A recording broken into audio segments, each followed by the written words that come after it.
noticed that Jill Biden looked very concerned when she was looking at this speech. I mean, she's looking at her son who's deploying to Iraq in about a month. Who wouldn't be concerned? That's what I mean. Do we know what he does in the military? What is his? I don't know what his job is. The Pool is reporting, after being tight-lipped about everything this afternoon on the plane, embargoed until Biden takes the stage. I can say this now. Obama will watch Biden's speech, likely from backstage. He'll come on at the end and wave. Per the spokesperson, Obama will say a few words when he comes out. Still not reportable until Biden is on scene. So I've just reported it. You're the first to know. This is the Strategy Room on Fox News channel, foxnews.com. We are watching this speech Mystery Science Theater style. If you want to watch it clean, I'll watch up above, but we'll all watch together here. Let's listen. He's one to get emotional. It looked like he was a little teary with his son yet there. This man, I mean, what father doesn't love his kids? But this one has demonstrated it for years, and he's a little teary-eyed. Clearly teary-eyed. Thank you. 30-plus years in Washington. He's been waiting for this moment. Mike Allen from Politico is here with us now. Thank you. Joe Biden, ladies and gentlemen. Joe Biden. Thank you, John Kerry. Loved watching him on the Sunday morning shows because he will go at it. Yeah. Thank you. He's going to get emotional here. Thank you. Count on it. Thanks. No, Pepsi doesn't sponsor this. This bar where bar and restaurant that we've made our headquarters as Pepsi products. So, folks, choice of a new generation. my dad used to have an expression. He'd say, a father knows he's a success when he turns and looks at his son or daughter and know that they turned out better than he did. I'm a success. I'm a hell of a success. Bowie, I love you. I'm so proud of you. I'm so proud of the son you become. I'm so proud of the father you are. And I'm also He actually started so 2 minutes proud of early. my son Hunter and my daughter Ashley. Can we get a little volume increase here? And my wife Jill.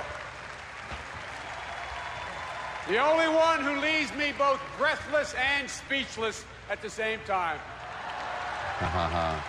Man, he's got $1 million smile, don't he? It's an honor to share this stage tonight with President Clinton, a man who I think brought this country so far along that I only pray we do it again. And last night it was moving to watch Hillary, one of our great leaders, a great leader of this party, a woman who has made history and will continue to make history. Your emails, Fox Report Colleague, at foxnews.com. That's one word, friend, Fox Report Senator at foxnews.com. Hillary Clinton. Jim Dawson sends back, I really am in no place to criticize you. I apologize for being overly critical. And I'm I am sorry for my truly actions. honored. Wow, Jim Dawson. I am we loved truly you all honored. along. Jim Dawson wrote that? Live in a He did. country. You know what? We love to said use what? Bravest He's warriors apologized. in the world. We loved you all along, Jim Dawson. You're here, man. Big love It's good. He's back. for Jim And Dawson. I'm honored He's back. to represent the first state, my state, the state of Delaware. There's not a lot of cheers because there's not a lot of Since delegates I've from never Delaware. been called a man of few words, let me say it as simply as I can. Yes, I accept your nomination to run and serve with Barack Obama, the next president of the United States of America. Wow. He's got to be excited. Think of all he's been through. 2 runs for the presidency. Never got above 1%. Got 9,000 votes this year. Let me make this pledge to you right here and now. For every American who is trying to do the right thing, for all those people in government who are honoring the pledge to uphold the law and honor the Constitution, no longer will you hear the 8 most dreaded words in the English language. The Vice President's office is on the phone.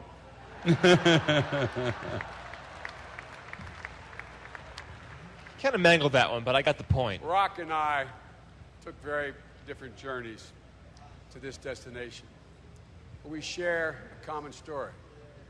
Mine began in Scranton, Pennsylvania, and then Wilmington, Delaware.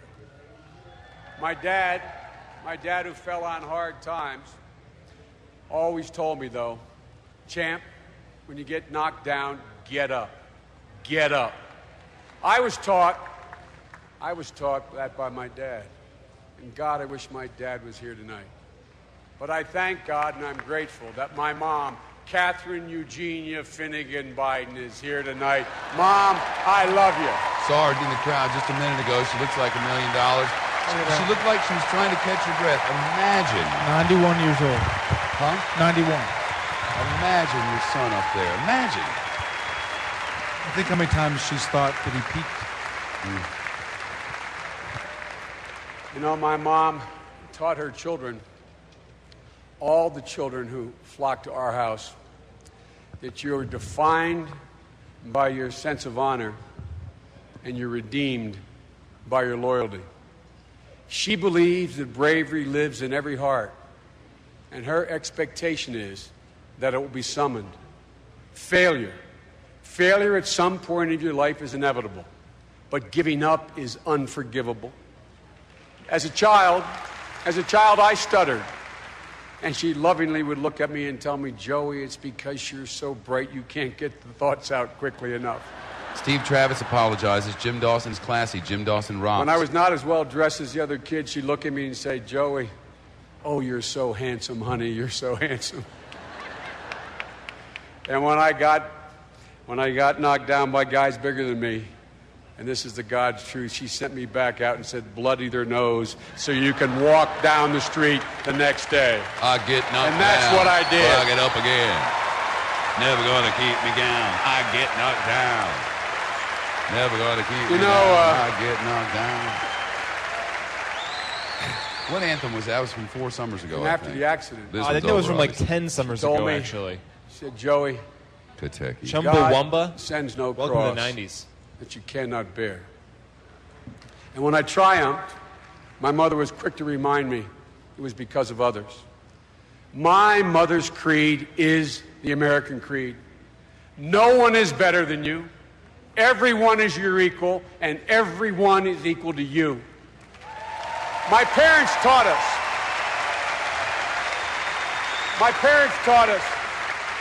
to live our faith and to treasure our families. We learned the dignity of work, and we were told that anyone can make it if they just try hard enough. That was America's promise. That's one of the themes of all of this. They've been talking about that line throughout this convention. That was the American dream. Probably foreshadowing of tomorrow, just a guess. Today, that American dream feels like it's slowly slipping away. I don't have to tell you that. You feel it every single day in your own lives. Attack dog in chief, here we go. I've never seen a time when Washington has watched so many people get knocked down without doing anything to help them get back up. Almost every single night, I take the train home to Wilmington, Delaware. Chumbawamba 96, you were right. As I sit there in my seat and I look out that window, and I see those flickering lights of the homes that pass by, I can almost hear the conversation they're having at their kitchen tables after they put their kids to bed. Lots of kitchen like millions of Americans. They're asking questions as ordinary as they are profound. Questions they never Our ever kitchen didn't thought have a they'd table. have to ask themselves. I don't think it would hold but 3 Should people. Mom move into this now that Dad's gone? $50, $60, $70 just to fill up the gas tank. How in God's name, with winter coming, how are we going to heat the home? I like the way he's people speaking. No raise. You know, he talked champ. He said hell of a. Did you hear? They may be cutting our health care. He's an every guy. He's not playing the part of an every guy. He is an every guy, right? Now we owe more money on our home than our home is worth. How in God's name are we going to send the kids to college? Scranton is the word. How are we going to retire? You promised us 5 times or more. You know, folks, Scranton and that's Amtrak. the America that George Bush has left us. And that's the America we'll continue to get if John McCain is elected President of the United States of America. Freudian slip. Was that intentional? Freudian slip. Was that intentional here? You'll hear that tomorrow.